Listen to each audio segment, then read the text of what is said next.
Welcome, everyone, to Dark Loops Productions, Surviving the Last of Us. I'm Dr. Scott Jordan, a.k.a. Zombie Scotty, cognitive psychologist, philosopher at Illinois State University. And I'm Dr. Leandra Parris, Associate Professor and Program Coordinator of School Psychology at William & Mary. Fantastic. And today we have come together to discuss Episode 1, When You're Lost in the Darkness. Now, before we go talking about what I think Episode 1 is a fantastic show, we all know, or some know, that this was based on a game. And our very own Dr. Leandra Parris has experience playing the game.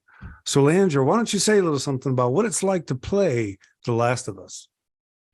That's really hard to answer because it's the only video game I've ever played that I actually had to stop and walk away because I got too scared. For real.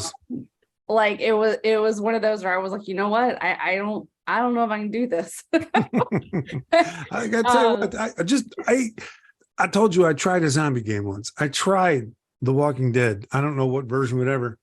And one of the first things you had to do is get out of this room, out of a screen door with a zombie coming after you. And I couldn't. And I got so scared and nervous, I quit. I'm not gonna lie, like it takes, that's a little bit of like exposure therapy. It's one of those games where there is like a straight path. So I'm more of an RPG, like role playing, open world kind of gamer. Right. But with this one, like there's a very prescribed, like you do this, you do that. You know, you collect your stuff to upgrade. And I had to play it for so long because I just had to keep redoing all of the like rooms and the traps because every time you're introduced to a new type of zombie, your mind is blown. You're like, did they really go there? Like they went there. But more importantly, it's one of the few games I've ever played where the storyline was actually the driving force. Like I love the combat, I love the gameplay itself. But I just wanted to know the story. Yeah.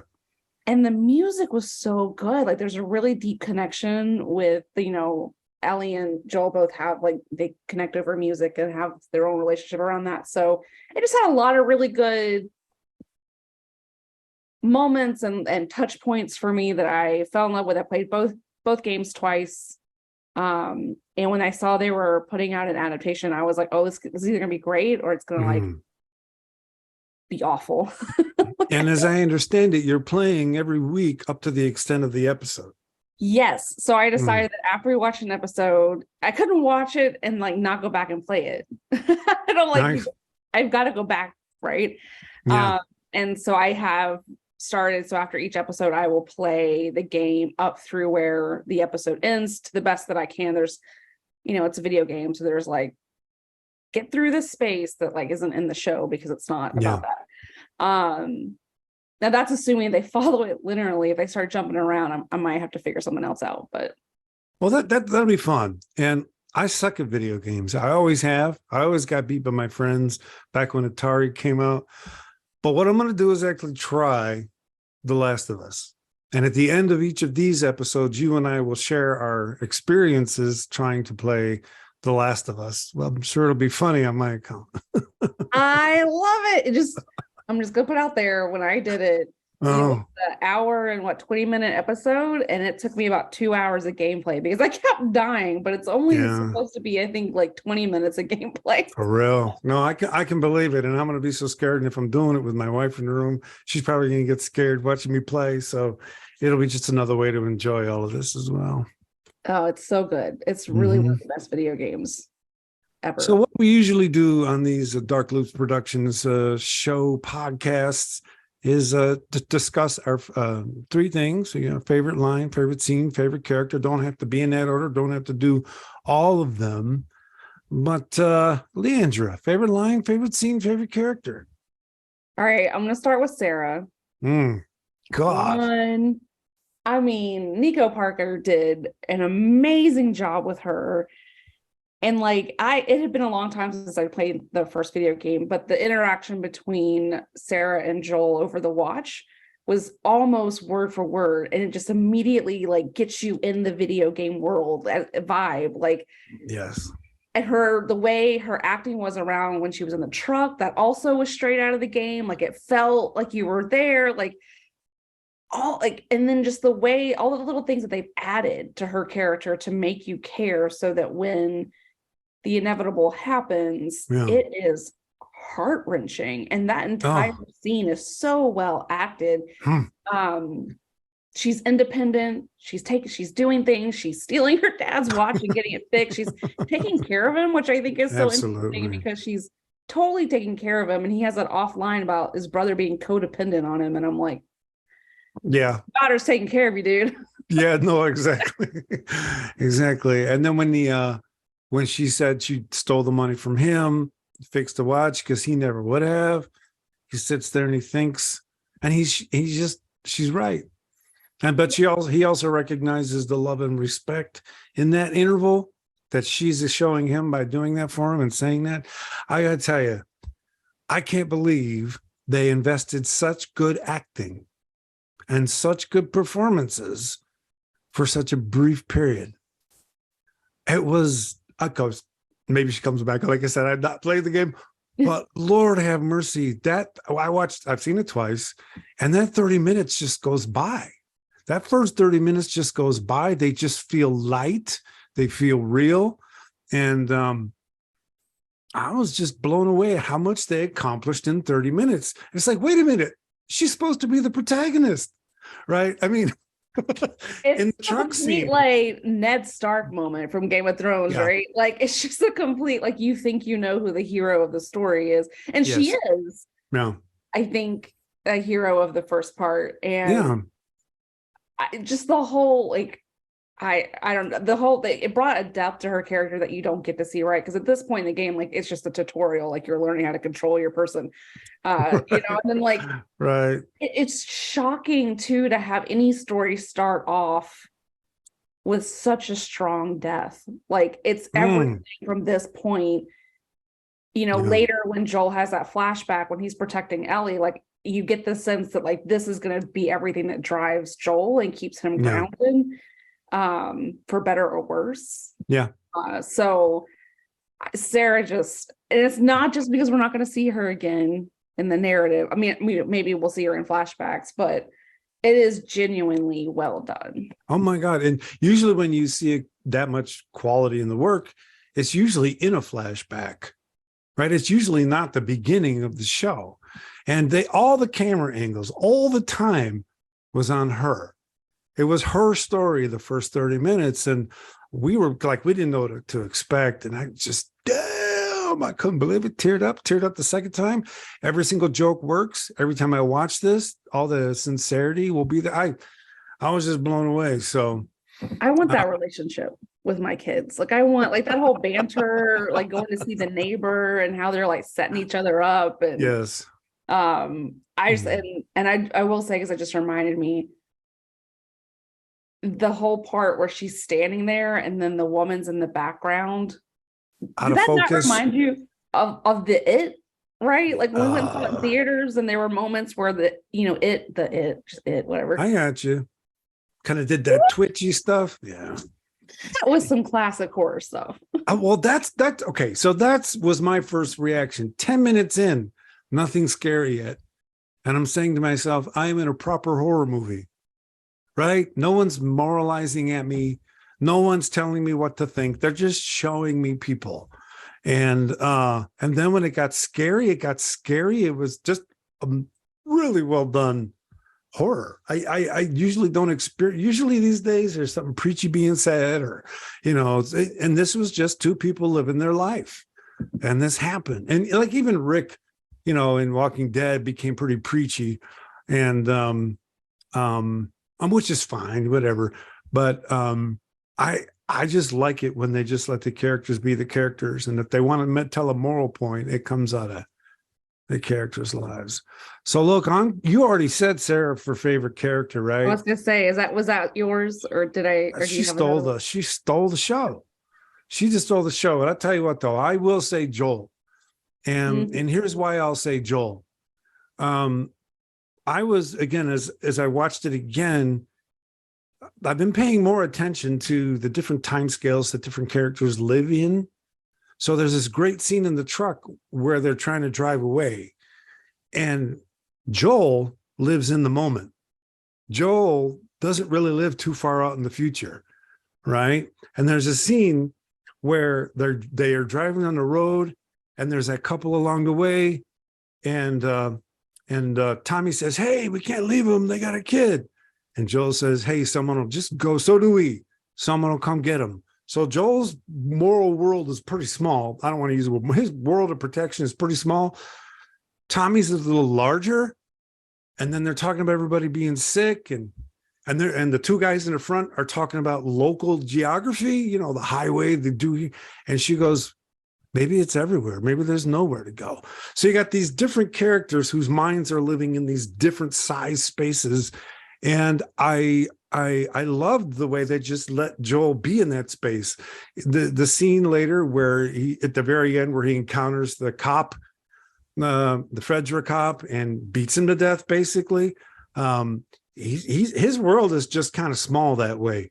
I'm not being judgy. I'm just saying he lives there. All of his words basically work out there. Even the Tess character thinks bigger than he does. And she said, "Dude, I need you to take a moment. I need you to get a breath," right? So everybody loves him. He's the boss in a certain space, but he's always got to be around people that have bigger, that live in a bigger space. And they didn't preach that at us. They just had those characters say those things, live those lines. I don't know. I thought that was just really, really cool. And I'm glad to see that they're not writing Joel, at least so far, the way they wrote Rick from Walking Dead. I don't think it looks like Joel's not going to try to be the world's moral compass. I really don't think so. And I think the fact that he does live in the moment,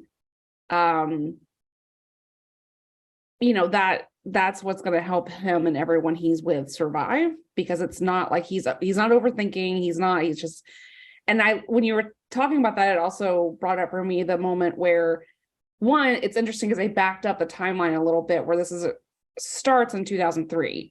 So you're 2 years post 9/11, and there's that scene where those planes are flying over see the terror for Sarah, and she says, "Is it terrorist?" And it didn't occur to me until the second viewing that, of course, exactly, that's where her mind would go, and of course the planes would cause her to have that reaction. And Joel just looks at her and is like, he doesn't say it, but you can see it. Who cares? I don't know. That's exactly it. The directors knew exactly what they wanted out of that character. Yeah. Dude, you live in a moment. And these people ask you things about bigger stuff. Gotta go.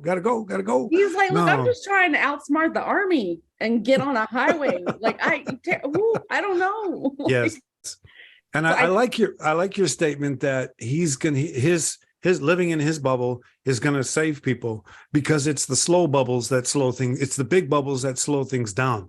So it isn't about being one size thinker. It's about having all different sizes in the same group, and having them not argue with each other too much. And this person does that, this person does that. And then you have a competent team. It'll be interesting because he's going to be put up against, Fedra, at least the way I'm kind of interpreting it in the show, is just keeping order, surviving through order, surviving through dictatorship, surviving through keep humanity alive through these very closed, obviously unjust, right? But that's their goal. Versus Fireflies is a whole, they're going to have that big picture. They want the cure. Yeah, they want to figure out what's happening. So you've got these big picture forces clashing against each other, and then here's Joel, who's like, I gotta go find my brother. Now I got this girl who I gotta get somewhere to go find. All of this is just to get his brother. Where's my damn battery? Right. Where's my damn battery? I love it. You know what else that I really love about the show is it's clear they're going to travel and get on the road. And the reason that matters is because I loved Walking Dead for a long time. But God, man, get out of the forest, go somewhere. And Zombie Nation was a show on Sci-Fi, I believe. I think it was called Zombie Nation or Z Nation. Z Nation, yeah. And it was a little more of a B-zombie flick, but they traveled all over. And with the baby, right? I'm going to say yes. But they traveled all over, and that gives you a lot more creativity, right? So I really look forward to them being on the road. And it reminds me of stories like Z Nation. It reminds me of Why the Last Man, where there's some pandemic and then we got to get to a lab where we can find out why this person didn't die or whatever it is. So it's a road trip. And I think that for me, that's exciting because then you can introduce different parts of the US. And I think it's cool because you watch them trace the map. And I'm really glad they did that because it gives you a hint to like where they're going. You know, Chicago's going to be in there. And so you're going to, you know, at least until it gets to Wyoming, I guess you're going to get kind of like a broad view of like how these different cities handled it differently. Yeah. And it kind of reminds me of the ruins that we had talked about previously about like, how do you come into these ruins of people's lives and it's trying to be purposed. And I love stuff like that because you're right. Walking Dead was great. My favorite parts were when they were around Atlanta. And I like could recognize like, you know what? If they blew up downtown Atlanta, you're right. That is exactly what that would look like. That's exactly. You know, so yeah. And I love the first episode of Walking Dead. One of my favorite lines from the show ever. Hey, dumbass in the tank. Right. I just love that line because he immediately takes that terribly claustrophobic moment and then goes right. And Rick realizes he's not alone, but he can't see. And there's a million zombies. That was really well done. I had that same vibe watching this one. Okay, this is well done. They got a thing going on here. So I'm going to tell you my favorite scene. I was blown away by the entire truck scene when they're in the truck driving. First of all, it looks like a role-playing game, right? Second of all, it looks like it's all sort of shot from, it looks like it's all shot from Sarah's perspective because she's the one in the back seat. And it's not one shot. It's not one continuous shot, but you just felt like you were on that road. And there was minimal CGI. That was just proper horror, right? Proper adventure. And then when the plane crashed in the back, you didn't even really feel the CGI because most of it hadn't been. I don't think there was any green screen going on here. I think they were in a truck driving. I think the scenes were acted out. I said, damn, that was hard. And it was so terrifying and so visceral. And so that's my favorite scene. That's going on visually while the three of them are talking in their different sized bubbles in the midst of all that. This is exactly what people do. People don't have linear conversations in those moments, right? They go boom, boom, boom, boom, right? They just live in their own bubbles. And I thought, man, I wonder how many times they shot that. And it must have been an absolute blast to shoot. So I absolutely love that scene. I did too. Like, as we started watching it, I'm watching it with my husband, and I'm like, oh, they're doing, because in the video game, you do control Sarah. She's the one that you're learning how to do. No way. And so the way they did the story, and I mean, this is why this is a masterpiece game, and it's going to make such an amazing show because they're letting that original creativity come in. And so in that scene, you are controlling Sarah, and you're actually controlling where she's looking. So you can look behind you, in front of you. And so the way they shot that felt, I mean, it's like I flashed back into my old body, younger body, where, I was experiencing that. And yet it's also more real. It's fresh. It brings that humanity because you've gotten to know her so much more, and Joel, and a little bit more of like what's going on globally through like the news clips and then, the newspapers and the experience of the neighbors. So, and that scene, like when the truck gets hit, like, I don't know about you, but I felt it. Oh yeah. Like, you feel it and you're just like, oh, here it goes. Yeah. I said, yes, I'm in a proper horror movie, man. Right. I mean, that may be more adventure because we had seen the zombie though. We had seen the grandmother eating. Let me ask you this. They're not eating, they're just infecting, right? It's unclear to me. Okay. Like, all right.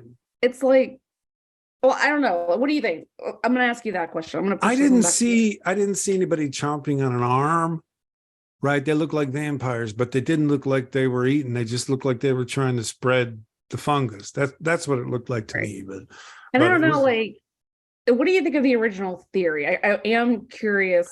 That opening scene kicked ass. Yeah. Okay. So what was the reaction to that? I thought that was one of the most terrifying, slowly delivered speeches I've ever seen. The MC acted it well. That British accent with the cigarette, it was just and it was science, right? It was for real. And the idea that there's no cure, right? And the idea that it's going to infect you, take over your brain, and then make you want to. I thought that guy had fun doing that bit, right? Because it was fun to say, it was evil. It was, I loved it. I thought, damn, I'll watch that again and I'll enjoy it every time. It was just so well done. It was so good. And the fact that it is based on reality, like and so me being me, I went and like watched videos of these ants when they're infected with this fungus, like real videos. And they do, like, I don't know if you noticed, but there's a lot of like twitching that happens when they're infected in the show. That's what they look like. And you're giving me shivers, man. It is insane. And like Adam was like, wait. And I'm like, yeah, this is real. Like, of all the zombie theories or backstories or origin stories, like, it's not that there's a virus that somehow reanimates the dead, right? Like, it is an actual thing that exists in nature. Yep. That if it found a way to control us the way it does ants or whatever insects. Yep. I'm not saying that we would become violent, running things that tear each other apart, but no, the ants, when they realize their comrade has been infected, they literally pick them up and go throw them off the edge of a tree to get rid of them so they don't infect the colony. So like, wow, there's so much in nature that's so weird. And like, why are we trying to reinvent these complicated notions when like we have a very solid paradigm for this already? So I love that they hone in on that. And so when you ask, like, are they being bitten? Like the fungi coming out of the mouth for me is, you never get to see that close. So they do bite you. They do to get to your blood, probably your bloodstream. Right. And I would imagine they would have to consume something to eat. So that's the thing. Body. Yeah, I don't know. I mean, now that we're talking about that opening scene, right? The guy said they don't kill the host, right? To keep it alive. It disintegrates them from the inside, and their flesh becomes its flesh. And I'm thinking, oh man, we're going to see all of that, aren't we? We're going to see all of that going on over the course of this show. And it's going to be brilliant. If the acting and the production is anything like this first episode, it's really going to be memorable. So what was your favorite scene? So we've talked so much about the first half of the episode. Oh my God, yeah. It's like we haven't even gotten to the other part. And so I'm not going to say that I enjoyed the scene, but I think it gives us a very good immediate insight into how the world is functioning. And that's when the child is brought in. Snap. And the federal officer is talking to the child. She's being warm. She's being reassuring. And then when she sees the red light, starts telling the child everything they need to hear to have some hope. Lord. In those last moments, and to feel, and I just felt that it brought a touch of like a ruthless humanity. Yes. But still a very caring, kind, right? And then to be reintroduced to Joel as someone who has to take on the burden of throwing this body into the fire after what we see happen with his daughter. Like I said, I didn't like it. Right. Content, but the way it was shot, the way it introduces us to this new version of Joel, I thought was just a masterpiece. And just the whole thing really brings you into the reality of what 20 years has done. So I'm actually going to admit a mistake. So they had the kid in. She said, this is going to sting a little bit. And then they took the show just behind, it turned red. And she said, oh, we're going to get you ice cream. And I said, what? Doesn't red mean you're positive? I just didn't get it. I didn't realize she was lying to him. I thought, wait a minute. Is that white in the middle? So it doesn't mean, I just didn't figure it out at first. But, that's on me. That's totally on me. But that's the beauty of this stuff. You watch it and you figure it out. And you're not supposed to tell the world that, you made those kind of mistakes. But, it's pretty riveting stuff. I thought they did a good job of producing, the town where they are. And I'm a big fan of the Tess character. I just, she's got a sensibility around her where she knows Joel better than Joel knows Joel. And she knows exactly how Joel fits in the bigger scheme of things. And it's almost like Amos he's almost a little bit like Amos, from The Expanse. Not quite whatever Amos was, but still he's a little bit like that. Absolutely. Yeah, Well, Tessa's good. I think she's what Joel needs. I was happy to see it confirmed that they were like romantically involved. In the video game, she has a great line where she's like, I was hoping there was enough here that you would feel obligated to do something for me. And like, that's all you get. And what a wonderful like Tess way of saying that. Like, I'm thinking that we have enough that you should feel obligated to like, I love it. And I think the way the city is built too, like with the card system instead of money, and the way they're doing shifts to earn money, and then you get to see there's still the black market underbelly of that. But the explanation too with that soldier about, you think like, oh, you're giving drugs because this is humanity and we want drugs. And then you realize it's because they're having a hard time sleeping with all the things that they're having to do. And it kind of brings a little bit of humanity. I keep saying the word humanity because I don't know what else to say, but oh, I agree. The way the whole city is done. And so Adam was like, look at the wallpaper. Like, do you really think it would be that faded after 20 years? And I'm like, dude, bombed. Things are falling apart. Yeah, no joke. I mean, it's a mess. So, one thing I did want to talk about, I think they handled it pretty well. The idea that there's pretty much martial law in this quarantine zone. And, the Fireflies, I like the way Joel really doesn't seem to be anybody but Joel. Doesn't really seem to be allied idyllically, with anyone except himself. The thing is, when a situation is like that, when the stakes are high, when survival is difficult, complex systems simplify, man. And with human organizations, that's fascism. And so on the one hand, some people, we might identify with the Fireflies and say democracy, man. On the other hand, those are fringe elements, right? Most of the people that are living there it's not that they dig martial law, but they know that martial law is doing the best to keep infected people out. Now, we just don't like to talk about those kind of things, but I do, right? Because I love looking at the size of the bubbles groups keep. And when shit hits the fan, man, the bubble puckers up and people are willing to accept all kinds of crap from military, from legal systems in the name of safety, right? So I thought they handled that. They didn't moralize it too much to make it look like the martial law was bad. At least that was my take. Yeah. But what was your reaction to the fascism?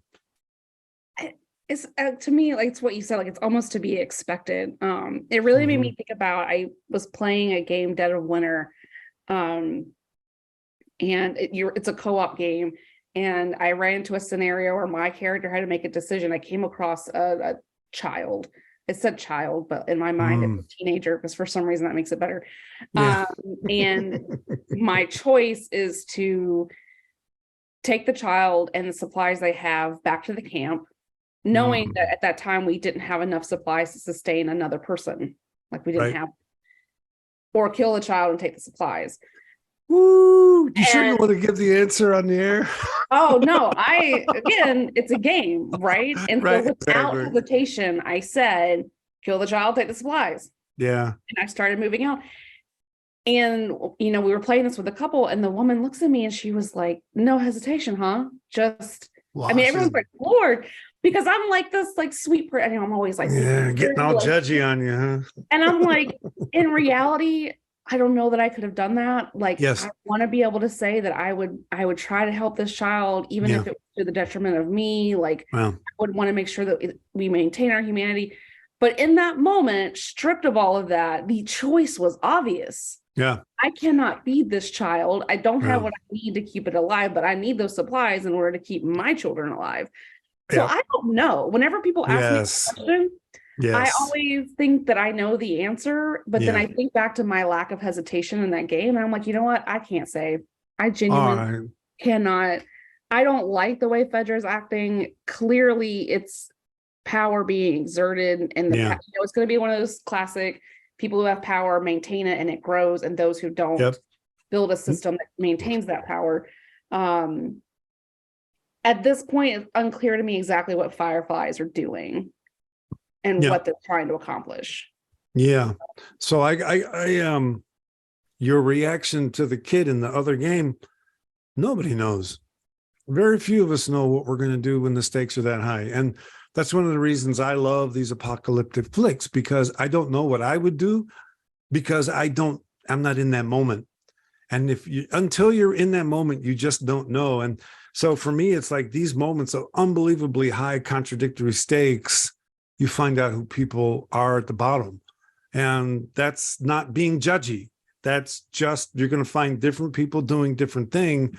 And if you're lucky, you find a crew, like you said, Joel's a guy that does maybe the dirty work, like Amos in The Expanse, right? He does the dirty work no one else wants to do. And because he does that work, they all survive. But because they do the work that he does, that they do, he doesn't end up in as many stupid situations where he's got And I to think kill that's people or something. okay if you don't belittle Amos or Joel, or like, Exactly. what ends up happening is people's guilt, they start to like put it back on that person.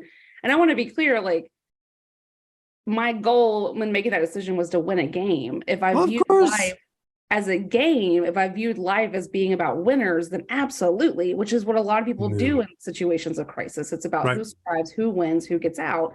No, And so you'd be surprised, like, game theory really holds up in an apocalypse. totally, totally. And I bet you the big five rules the roost on that, right? Different Yep. personality types are going to play that game differently. And you're more likely to survive if you got a constellation of differences in your group. If everybody's the same, you're going to encounter that one problem that's going to deselect all of you. And so little different sized bubbles will help the situation out.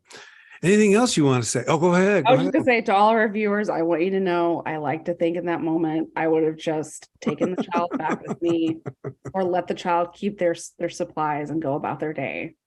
Well, I know that's what you would have done. I absolutely know that's what you would have done. And it does matter that it's a game. I mean, just like, because we wouldn't be in, if those moments we were in them, we wouldn't be watching. We would be running, we would be hiding, we would be doing whatever we wouldn't have the luxury of just watching. So I very much enjoy the boundary. That's why we enjoy these terrifying action-filled movies, because we know we're safe, which is a trope that a lot of horror movies play on, because suddenly you're not safe, because the movie comes into your life. But that's why I said this is a proper horror movie. They're not trying to fourth wall me. They're not going to fourth wall me at any point. They're just going to show me these characters living their life and or trying to live their life. And that's not easy, man. That's hard to just let your characters be people, as opposed to moralizing them and, making them better or whatever. That makes me think of like my favorite line too. So what you're Yeah. about Joel, about being in the moment, Marlene is also in the moment. Like when she's like, hurry it up, I'm bleeding out. She's like, look, I Bleeding got out no over. battery, I got no people, I got Fedra on the way. All I have left is you. Like that whole speech is like, I see why you're in charge. Yes. Why you're still alive. Like, I'm so glad you said that. Nuts and bolts. If you're going to lead, you got to know the nuts and bolts of the situation. The rest, all the hyperbole about what we should do and all that stuff, that's fine. But if you ain't got no nuts and bolts, if you don't have a battery, that car ain't going nowhere. Exactly. She was like, what did she say to the teammate? You don't have an ear on your head. Just quit assessing the situation. I want to be that leader. I want to be that leader that comes in and says, I'm not here to hurt your feelings, but you don't have an ear on your head. You're not doing this. And then say it without having to act like you're making the words up, right? They're just coming out of you like stream of consciousness. Do you know, by the way, like, I didn't play the game, yet if you watch the after credits, the woman who acts that part actually did the voice for the game. Yeah, so that was so sweet to watch. I can't imagine there being anyone else, because even in the game, her presence was just, she just that is her, right? And Yeah. I will say, I love that multiple voice actors from the video game are going to be playing roles Well, that's so cool. throughout. And so I think it's going to be cool. Yeah. And this is It's gonna be truly different. gives us the opportunity to have a true multimedia experience, right? Sit and watch the show or actually create the situation by watching the game. Like I said, my emotions get so amped up when I'm playing these games. My hands tense up. I can't control anything. So I'll see if I can do better this time around at the age. Oh, it'll be good. You'll be like Ellie watching Joel beat the crap out of that police officer when she's like with in the a big background, smile like, on her face. big shout out to Bella. I mean, loved her in Game of Thrones. I was so excited to see her coming, and the only reason I haven't talked more about her is because I know we're gonna have lots of her being that way. But that scene where she was like 7, 8 F you, I was like, there she is, like Little lady straight out mama. of the north. Yes, into- exactly. Yes, I really look forward to seeing how these characters develop over time. And yeah, I think it's going to be fun. Anything else you want to say about the premiere episode? I can't wait. No, I can't either. It's going to be a fun Sunday night. It's good old fashioned HBO rocking it. It is. I feel like it's going to take us back to like when Walking Dead was good. Yeah, or when Game of Thrones didn't have a later season. Right, exactly. It's like all those, and I really do hope they keep with it. And like, I did play the video game like we talked about, and it is just, I am not good at it. Yeah, okay. Dying, but like, you trying to say there's hope for me? It is good. You can play it on easy. I started off on hard, and that lasted maybe 3 minutes. So I'm starting easy. I'm no way. But no, it was good. It was, I always get nervous when I'm so passionate about this as when it was a game. And you always get nervous when something that you love is brought to the TV screen in any format. And so far they got me. Yeah, they really did. All right. Well, Leandra, you want to tell everyone where they can find you on social media? Yeah, you can find me on Twitter at Parris Leandra, at Parris Leandra. And that's it. Don't look at me anywhere else. That's it. Well, that's fantastic. You can find all episodes of Surviving The Last of Us on Dark Loops Productions at YouTube.